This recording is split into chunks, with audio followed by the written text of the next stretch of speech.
Great. Item 10C, received first quarter financial update report as of September 30th, 2013, and adopt a resolution amending the fiscal year 13-14 operating budget to reappropriate fiscal year 12-13 carryover encumbrances. Thank you. Honorable Mayor, members of the City Council.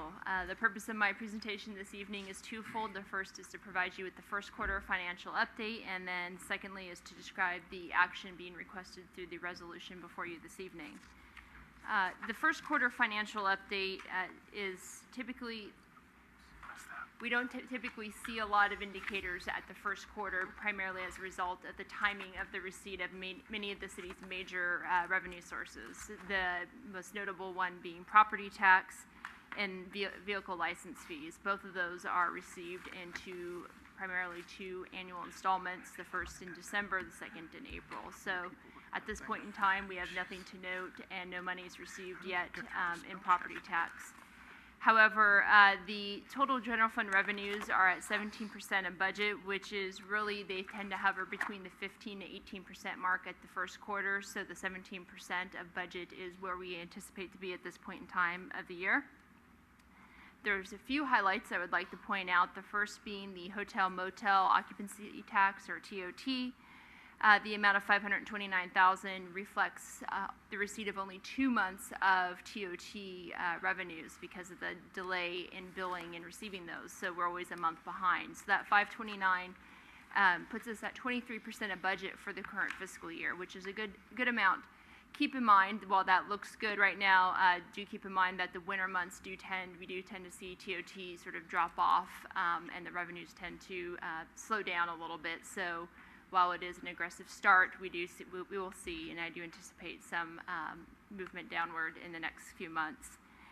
Business taxes are another category in which I would like to bring your attention to. At 81% of budget, at $1.895 million. This number is primarily a result of an increase in the number of sizable businesses that have located over at the Bay Hill Office Park.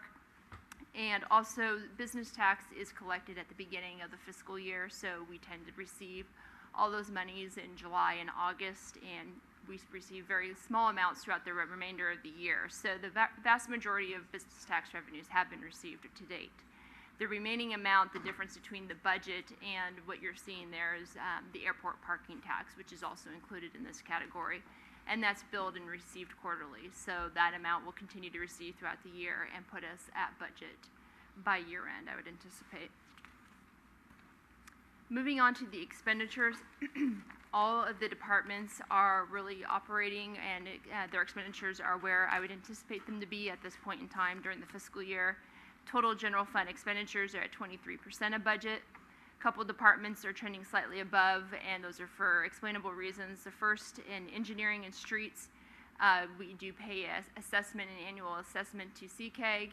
That is paid during the first quarter, so that money is spent up front. So that trend above budget is as a result of that expenditure.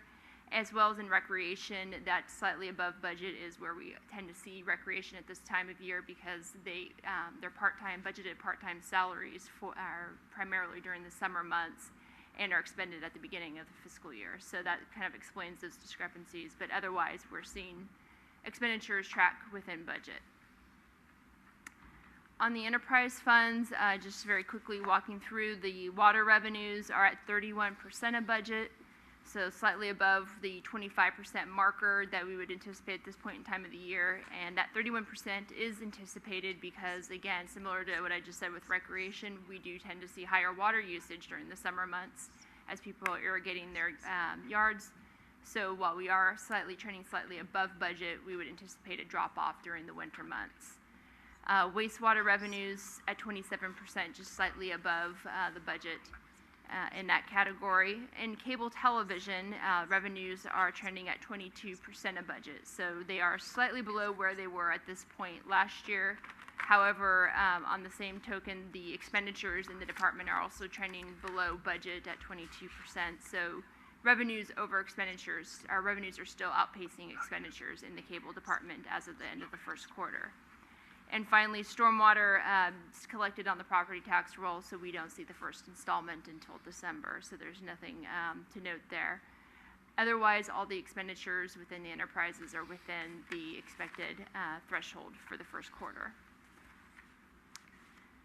A similar story with internal service funds.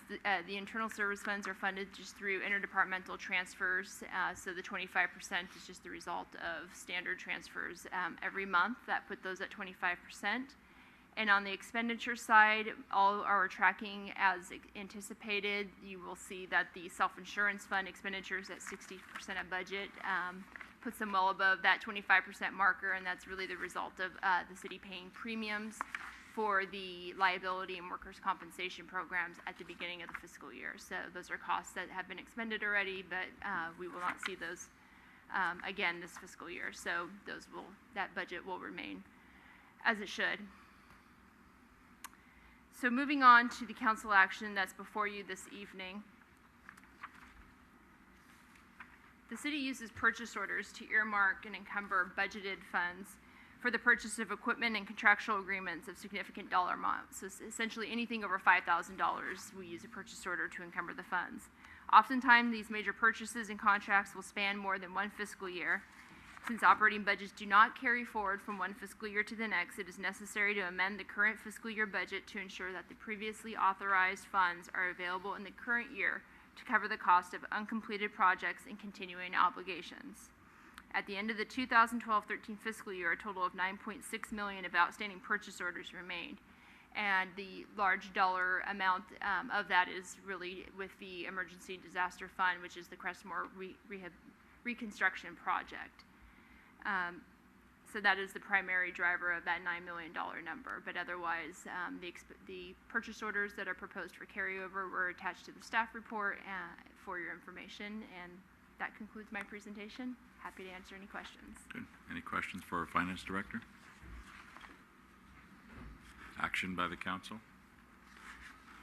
I'll introduce the resolution. Vice Mayor O'Connell. Aye. Councilmember Salazar. Aye. Councilmember Medina.